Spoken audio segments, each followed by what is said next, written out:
내란 특검이 지금 국민의힘을 향한 수사망도 좁히고 있어서 주목이 됩니다.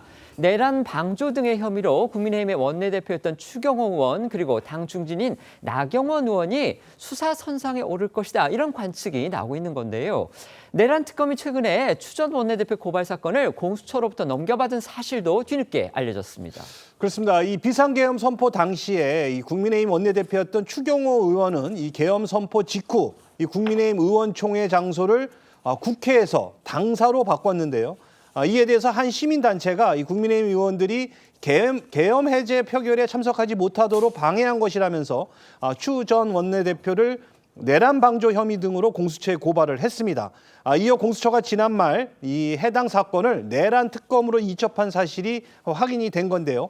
앞서 추 전 원내대표는 해당 혐의에 대해 국회 출입 통제 상황을 전달받고 이 장소를 당사로 바꾼 것이다. 이런 취지로 해명했습니다. 또 앞서 내란 특검은요, 윤 전 대통령을 소환 조사하면서 계엄 선포 직후에 추 전 원내대표 그리고 나경원 의원하고 전화 통화를 했던 그 경위, 또 통화에서 어떤 대화를 나눴는지 그 내용도 캐물었던 것으로 알려졌습니다. 네, 특검은요, 윤 전 대통령 1차 소환 조사에서 국회의 계엄 해제안 의결 방해 의혹과 이 내란 공모 의혹 관련 조사도 병행을 했다는데, 특히 말씀하신 대로 이 윤 전 대통령의 계엄 선포 직후에 추경호 전 원내대표와 이 나경원 의원과 잇따라 통화한 경위와 그 내용에 대해서 물어봤다고 합니다. 이에 대해서 윤 전 대통령은 이 계엄을 사전에 알리지 못해 미안하다는 취지로 통화를 한 것이다라고 진술을 했다고 전해졌고요. 추 전 원내대표 역시 언론 인터뷰 등을 통해서 이 계엄과 관련해서 윤 전 대통령과 어떤 교감도 없었다면서 이 혐의를 부인했습니다. 내란 특검이 윤 전 대통령 비화폰 서버 기록 등을 확보한 만큼 관련자들의 진술과 비화폰 사용 기록 등을 대조해가며 해당 의혹을 규명할 것으로 보이는데요. 법조계 일각에서는 추 전 원내대표나 나 의원 등도 조만간 내란 특검의 소환 조사 명단에 오를 것이라는 관측이 나오고 있습니다.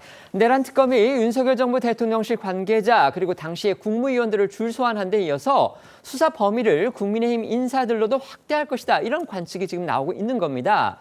내란 특검뿐만이 아니고요. 김건희 여사 관련 여러 의혹들을 수사하고 있는 특검이죠. 이른바 김건희 특검 역시도 어제 국민의힘의 현직 의원인 윤상현 의원 그리고 김영선 전 의원을 상대로 동시다발적인 압수수색에 나서면서 국민의힘에 반발을 불렀습니다. 그렇습니다. 윤 의원과 김 전 의원은 윤 전 대통령 부부의 2022년 국회의원 보궐선거 공천 개입 의혹에 연루됐다는 혐의를 받고 있는데요.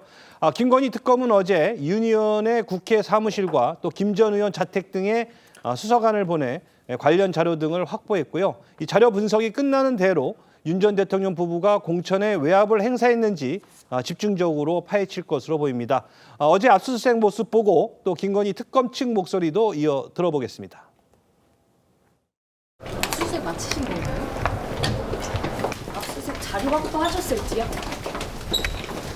다시 오시게 될 계획 있을까요?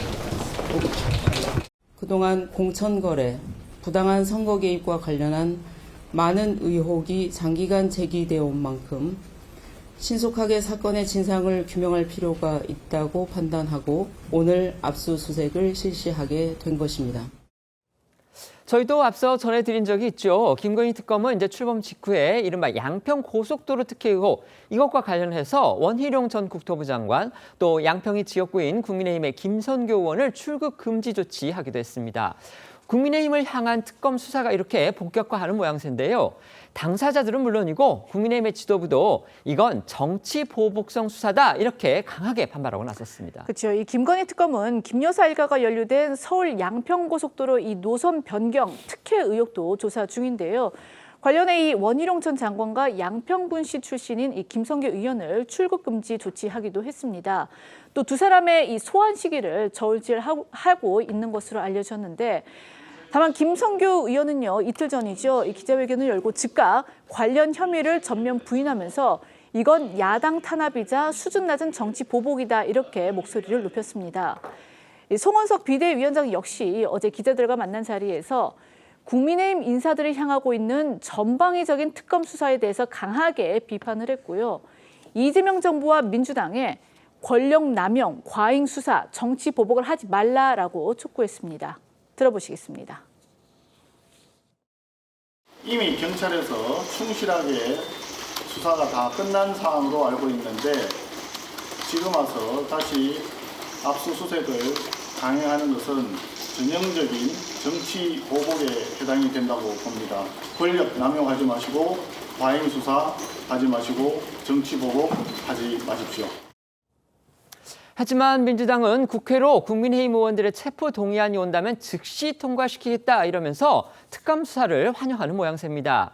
소수 야당인 국민의힘이 이 같은 전방위적인 특검 수사에 대해서 과연 실효성 있는 대응책을 마련할 수 있을지 여기에도 관심이 쏠리고 있습니다. 네, 민주당 당권 주자인 박찬대 전 원내대표는 윤상현 의원 혐의가 밝혀져 국회 체포동의안이 넘어올 경우 즉시 통과될 수 있게 하겠다고 강조했고요.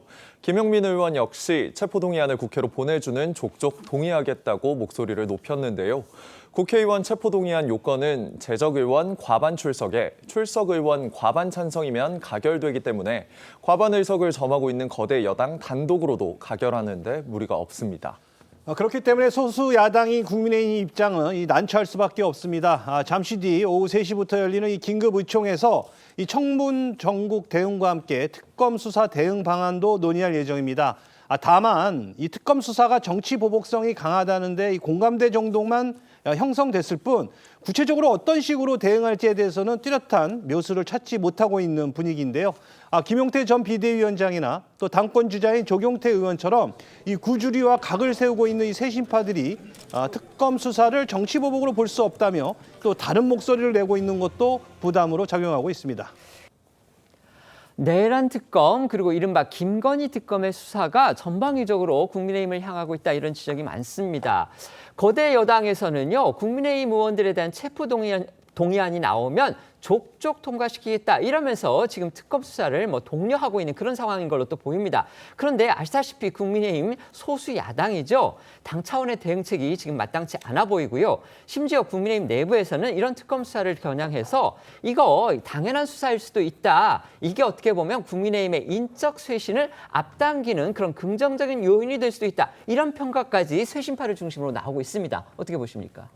친윤이라고 하는 세력이 당의 주도 세력으로 존재하는 한 아무리 소수 야당이라 하더라도 이러한 그 압박으로부터 자유로울 수가 없는 것이죠. 그런데다가 여당일 당시에 소위 그 불체포 특권을 포기하겠다라는 걸 당론 비슷하게 부각시키기도 하지 않았습니까? 의원들이 아마 그때 각서도 쓰지 않았나 싶네요. 네, 그렇기 때문에 지금 상당히 그 궁여지책의 상황인데다가 또 그 계엄을 선포하고 당시에 대통령이 당대표하고는 소통을 하지 않았는데 원내대표라든지 나경원 의원하고 소통을 했다 그러면은 야당의 공세 이전에 여론도 지금 그렇게 썩 좋은 것 같지가 않습니다. 그렇기 때문에 좀 지나간 얘기긴 하지만 여당이었을 때 연락사무소와 같은 미미한 역할에 그치지 말고 좀 대통령을 견제하면서